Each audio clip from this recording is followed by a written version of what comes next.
کہانی شروع ہوتی ہے اس زمانے سے جب نہ سڑکیں تھیں، نہ روشنی، نہ ہی دنیا اتنی شور شرابے والی تھی۔ ایک جگہ تھی جسے پریوں کی سرزمین کہا جاتا تھا۔ یہ یقیناً ایک جادوئی جگہ تھی اور یہاں خاص پریاں رہا کرتی تھیں جنہیں تقدیر والیاں کہا جاتا تھا۔ جب بھی کوئی بچہ پیدا ہوتا، 3 تقدیر والیاں اس کے پاس آتی اور اپنی حیرت انگیز طاقتوں سے اس بچے پر ایک خوبی یا کام مقرر کرتی۔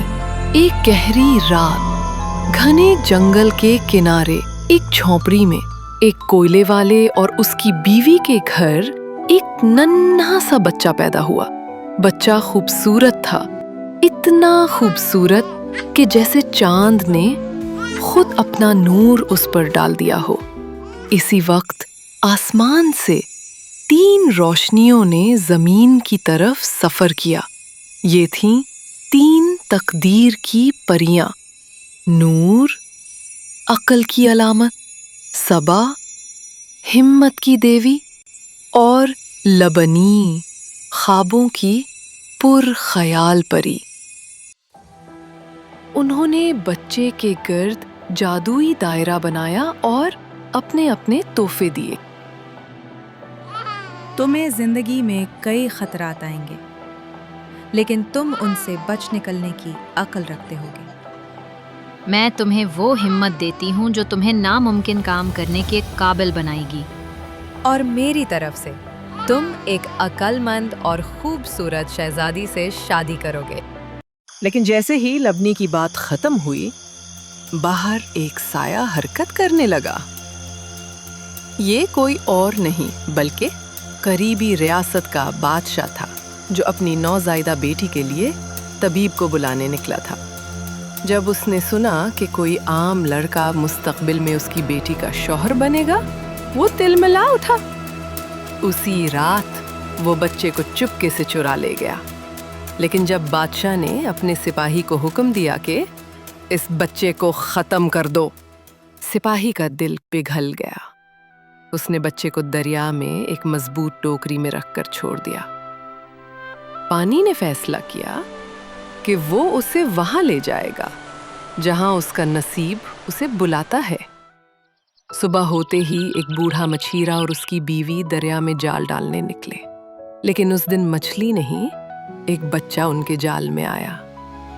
بوڑھی عورت نے اسے باہوں میں بھرا اور کہا، یہ خدا کی امانت ہے، ہم اس کی پرورش کریں گے جیسے یہ ہمارا اپنا ہو۔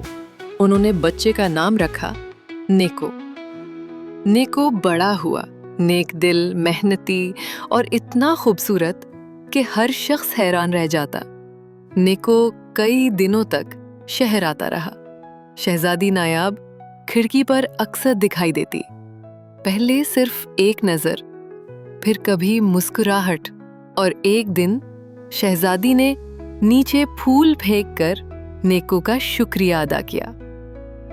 محل کے محافظوں اور خادموں کو یہ نظر آنا شروع ہو گیا۔ شہزادی کے چہرے پر جو چمک تھی وہ نئی تھی۔ ایک دن شہزادی نے اپنی سہیلی سے نیکو کے بارے میں بات کی اور یہی بات بادشاہ کے کانوں تک پہنچی۔ تو وہ معمولی لڑکا میری بیٹی کو متاثر کر رہا ہے۔ اس نے نیکو کو دربار میں بلوایا۔ تم ہو وہ جس نے شہزادی کے دل پر جادو کر دیا۔ تم سمجھتے ہو تم اس کے قابل ہو؟ نیکو نے کچھ نہ کہا، وہ عاجز اور خاموش رہا۔ اگر واقعی تم خاص ہو تو ثابت کرو۔ جاؤ اور میرے لیے دانش مند دادا کے سر سے 3 سنہری بال لاؤ۔ بادشاہ کا مقصد صرف ایک تھا، نیکو کو اتنی دور اور خطرناک مہم پر بھیجنا جہاں سے کوئی واپس نہ آئے۔ نیکو جانتا تھا یہ کوئی عام کام نہیں، لیکن وہ تیار تھا۔ وہ نکلا طویل سفر پر، جنگل، پہاڑ، دریا سب عبور کیے۔ ایک شہر میں اسے لوگوں نے روکا۔ بیٹا، ہمارے درخت سوکھ رہے ہیں، پھل نہیں دیتے۔ اگر تم دانش مند دادا سے ملو تو ان سے وجہ ضرور پوچھنا۔ نیکو نے وعدہ کیا۔ آگے ایک اور شہر میں لوگ پانی کے لیے ترس رہے تھے۔ ہمارا کنواں سوکھ گیا ہے،